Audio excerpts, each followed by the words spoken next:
Made in Abyss, the show that presents some of the most disturbing and horrific things you'll ever see in your life that will keep you awake all night long, but is dressed up in a cute and fluffy childish style, so you will not notice how brutal this show is, especially towards children, and this is an understatement.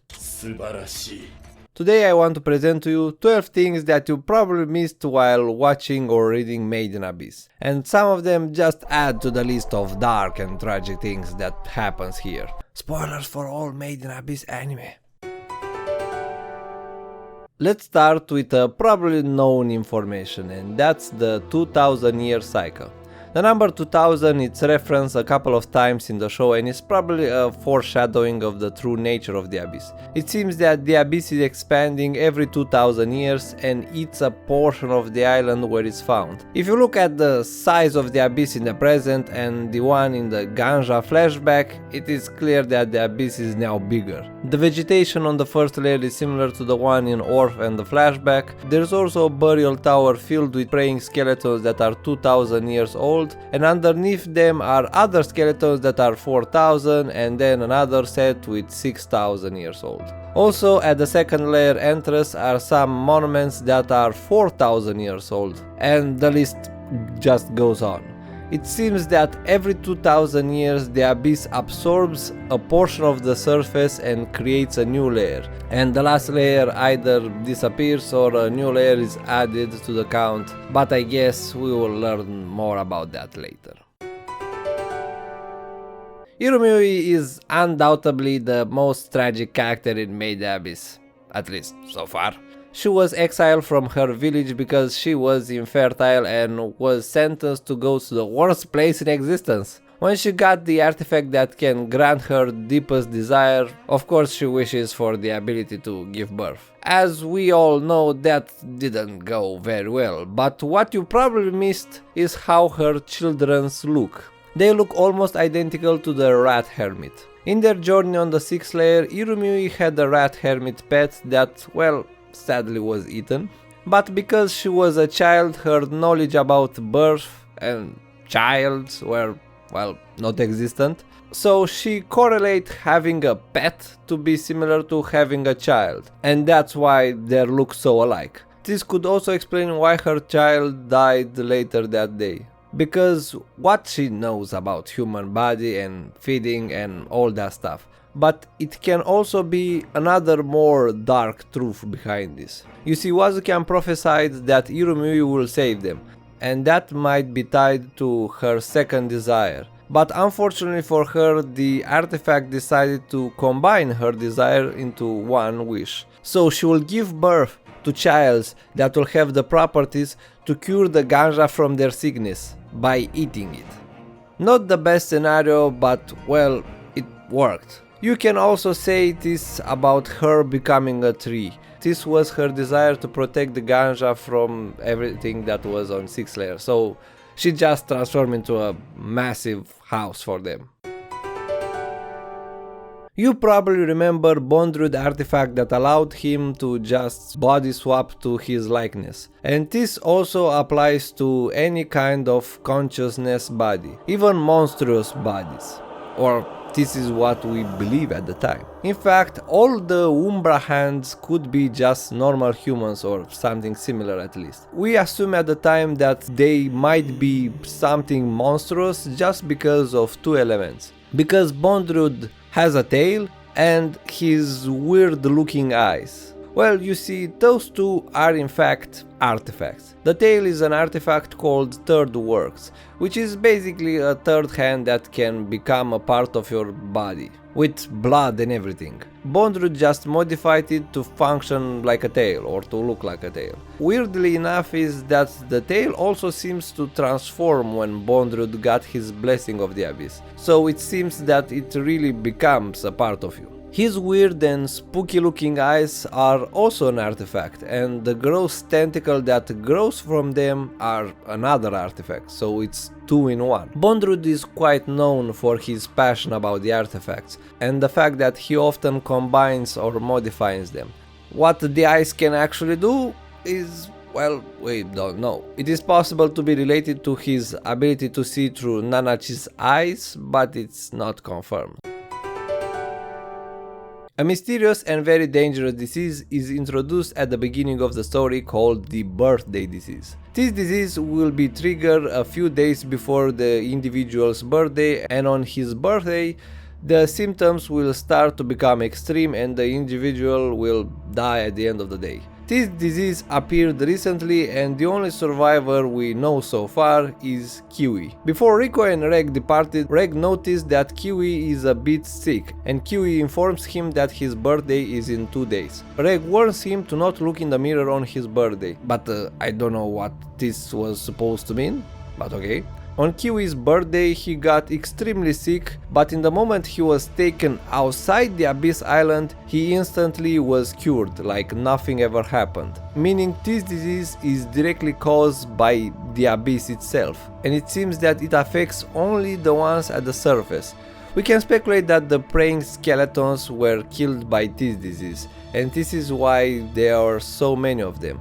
So it's possible that every 2000 years the birthday disease will start to appear and will kill everyone on the island. I mean, is the most likely candidate for that.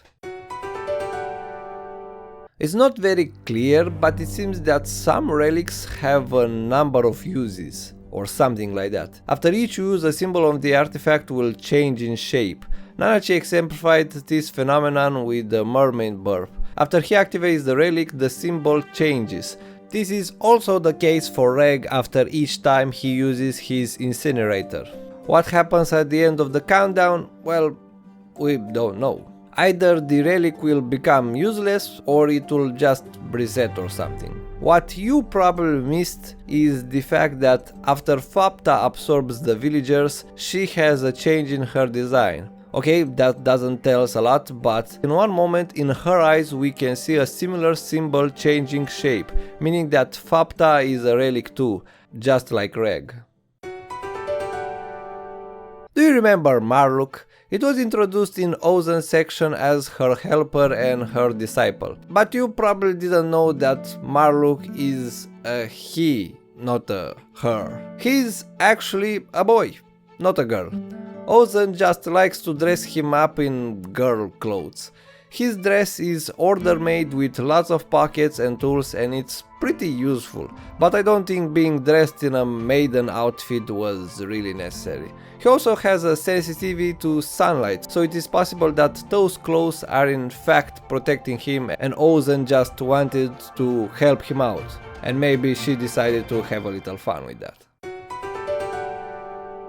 In the beginning of the show we can spot something fishy, and that's Riko's room. Have you ever wondered why Riko has a couple of torturing tools and machines in her room where she sleeps? She has a very functional torturing chair with lots of function like spikes and shocks and all that stuff. But much worse, why are all of those in an orphanage filled with children? I mean, it is not enough that they train them to go into the most dangerous place on the planet, but it also seems that the life inside the orphanage is a little bit, well, questionable. I mean, we can see at some point Riko being punished or disciplined by being tied up naked? What? And Riko herself knows how to use the chair and many other tools. I mean, she basically tortured Reg in her trying to wake him up. She burned him, she drilled him, and she shocked him. And honestly, I don't really think I want to know all the other methods the orphanage uses to discipline the childrens. One question. How Prushka can walk around Edo Front without being affected by the curse? Well, at least most of the time. And why Riko was able to walk those stairs even though she couldn't do that just a few moments before? Well, the answer is this fluffy thing called Meinya. Bondrewd had given Prushka Meinya not only just to have a pet, as we thought, but also because Meinya has the ability to nullify or just to reduce the curse for a short period if you sniff her. So with this, Prushka was able to walk around Edo front more freely, and that's why Riko sniffs her before she takes the stair and was able to actually climb. She smells like the author parrot, which smells like shit. Let's change our attention to the other very mistreated child in this story, which is Vueko. Well, she's not a child, but you get what I mean. Before Vueko had met with the Ganja, she was supposedly raised by a guy named Juroimoh. Of course, he was the worst adoptive father because he, well, burned her head, mistreated her, and abused her verbally and sexually. Like a lot. In the village there is another saint which is a guardian beast that is supposed to represent him, and it's a bit too representative. If you take a closer look, you'll see that the beast has a sign on his chin with two dudes and a lot of arrows pointing at this thing. And this is supposed to represent, do I really need to explain what this looks like? YouTube already looks at me holding an age restriction. Also, those looks like balls. And even his sword is a bit... Ugh, I really doubt that this is a coincidence.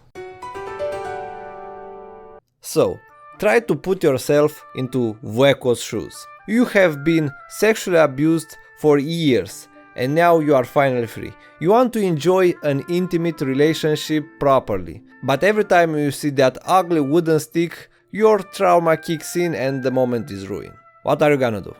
Well, just switch it to girls. Introducing Pakoyan. Throughout the village arc we can see brief moments between Pakoyan and Vueko, and it is quite clear that they really care for each other, demonstrated by the fact that she is worried when Vueko is nowhere to be found, and she is the one to save her before being completely transformed into a hollow, spending her last moment seeing Vueko. This bond might have been strengthened or started in a special night, so to say. In the manga, there is a panel in which Vueko and Pakoyan have... how to say it?